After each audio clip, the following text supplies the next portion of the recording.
What's going on, people? Middle89 here. Welcome to the channel. True Source Player. Hope you're all doing very well. Here to share some more enlightened experiences on the mushrooms. Still on the mushrooms in this instance. Don't worry, there's plenty of videos where I've experienced a lot of weird shit sober. But this one in particular was on my lonesome on a summer's day, I think in July. And I think I took about 5 grams Mexican cubensis again. And headed down to a cornfield, just out the way, just in nature. Only problem was, there was a huge electric pylon, which looking back could have influenced a lot of what I experienced there. But yeah, a few really interesting occurrences happened on that particular trip.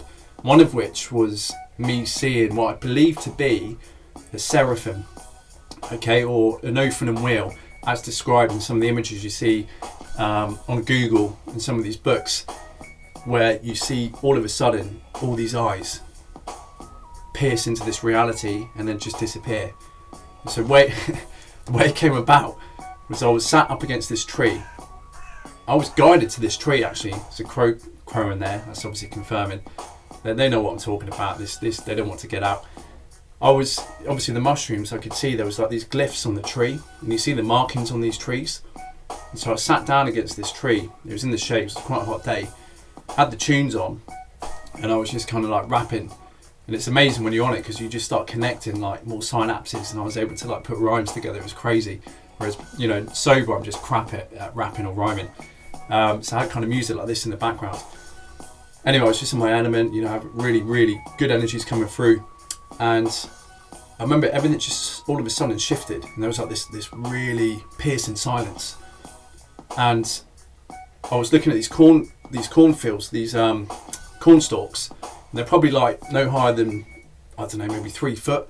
So it was kind of wading through them at waist height. Anyway, I was looking across, piercing silence. Then all of a sudden, for about 3 or 4 of the rows, probably, you know, a good 20 meters long.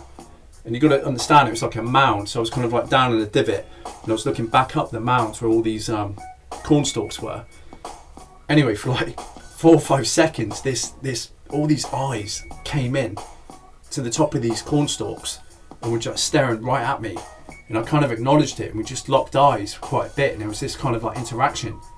And I had this great big grin on my face. And, you know, the thing could tell I was in my element and having like the best time ever. And it was just like, and then, you know, like I said, it lasted about 5 or 10 seconds. And then it phased out again. It was like, imagine a curtain. And you imagine someone pushing their hand through the curtain. Imagine the curtain is the three-dimensional reality that we're in, yeah? And then the high density beings beyond that can obviously penetrate and see through it by just kind of pushing through the curtain a little bit. So imagine someone's hand now in that curtain pushing through like that. That was what it was like. It was like, it was just seeing, putting its eyes through and just having a look. Who's that then? Who's creating all this like amazing energy? And then it kind of just peeled back again. And I was thinking, whoa, that's fucking incredible. That was so cool. So I remember hearing some videos, people talking about seeing lots of eyes when they open up the pineal gland and stuff. But they see it everywhere. But in this case, you know, it was just a section. And it felt like an entity had made itself present. And possibly a Seraphim, I don't know. But it's just, you know, tying the dots together, obviously, after these experiences with some research. This is what a lot of people say Seraphims look like. They've got all these eyes and all these many wings and stuff. Didn't see any wings, but saw all these eyes, and it was pretty cool. Anyway, what happened later, because I was by the tree, I was listening to some shamanic drums, and I remember going within, I closed my eyes for a bit, and my consciousness shifted right down pretty low. And I think I went down into the roots of the tree, into where the red's chakra would have been. The root chakra, quite literally, the root of the tree, and the root chakra with me. And it was like I descended into this like place of red mist. It was like a lot of red mist. And it was like these shamanic drums, like real deep, heavy drums. And I was just in like this kind of enchantress kind of trance, which is quite incredible. And it did feel like an enchantress. It was like this kind of serpentine enchantress with this kind of tantric, rhythmic, kind of seductive beat. And that was very interesting. Anyway, I kind of pulled myself back out of there. There was nothing evil happening. It was all good energy. And I went back up to the top of the mound, sat down with the view overlooking. There was like a paddock with a load of cows, and there was another big house there as well. And anyway, I was kind of all the while listening to my tune still. And what happened was weird. There was a load of planes that were coming in, and I could hear them like really loud. And it was like, ooh, these jets. I remember looking up, and things were very liquid. And what happened is these planes would come in, and it would make me think that, shit, this plane's going to come crashing into me. So it was like a huge shift of, you know, worry all of a sudden. Like, fucking hell, where the fuck are these planes coming from? And it was like, and there's quite a few of them. And I remember thinking, like, this is so bizarre. Because it's like, you know, time just seemed to disappear. And it seemed like these planes were coming one after the other after the other. Then all of a sudden, my music stopped. And then a giant laugh came through the headphones, like, ho, ho, ho, ho, ho. Then it resumed again. Then all of a sudden, I kind of clocked on that whatever this entity was pulling a joke. And I started laughing. And I was thinking, oh, bloody hell, that's a really good joke. And it's so strange, because I was like, he was trying to get me to believe that I was going to die from these planes. And it was kind of like a little cruel joke that he played on me. It played on me. I was thinking, that's so bizarre, but I couldn't help but laugh based on that interaction. It was so very, very strange. Anyway, I sat down, and I remember looking out towards the cows. After that point, just chilling out, you know, just in my vibe, doing my thing. And I kind of, you know, I was lying back. I remember there was all this energy coming through my arms.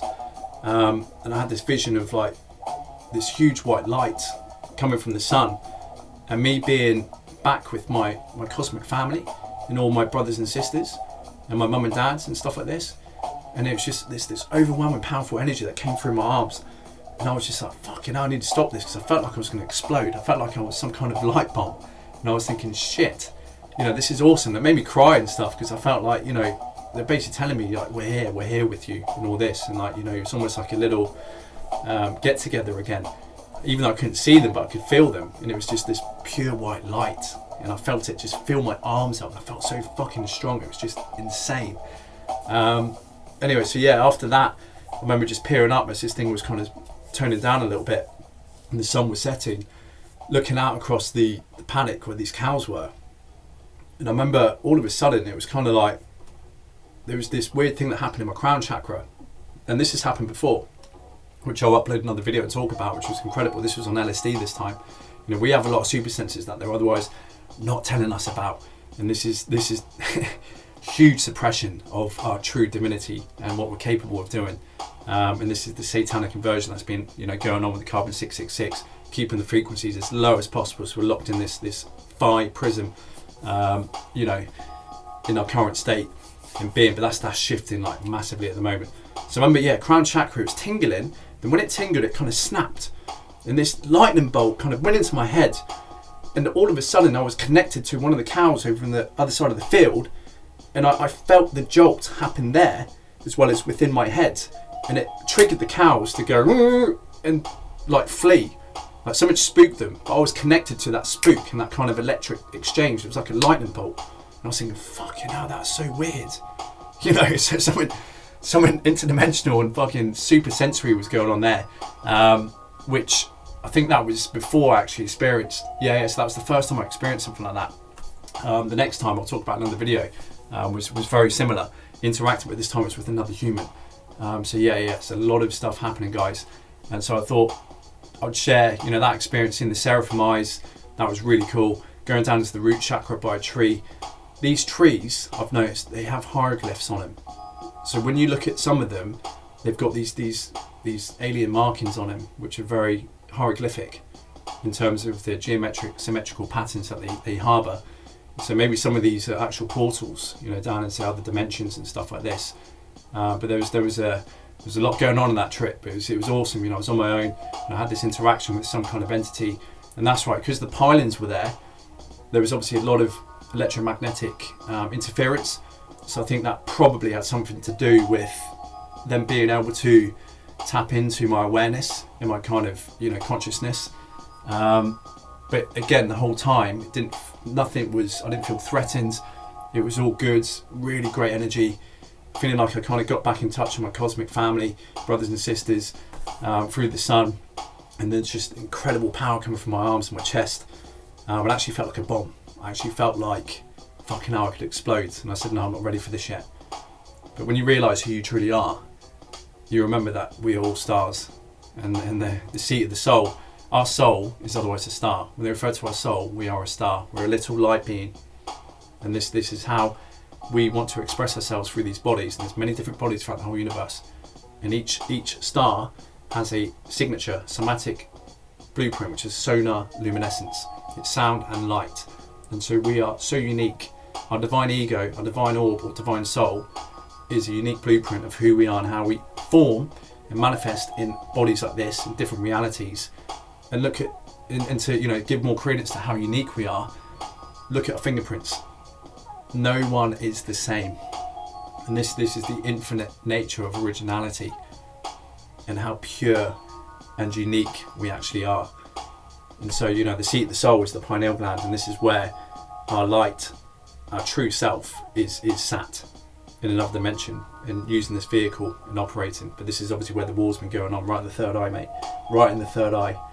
And this is otherwise, once you start cleaning up your diet, purifying, you go on the mushrooms, obviously helps with you kind of reset the bad satanic programming that they've otherwise put us through from cradle to grave.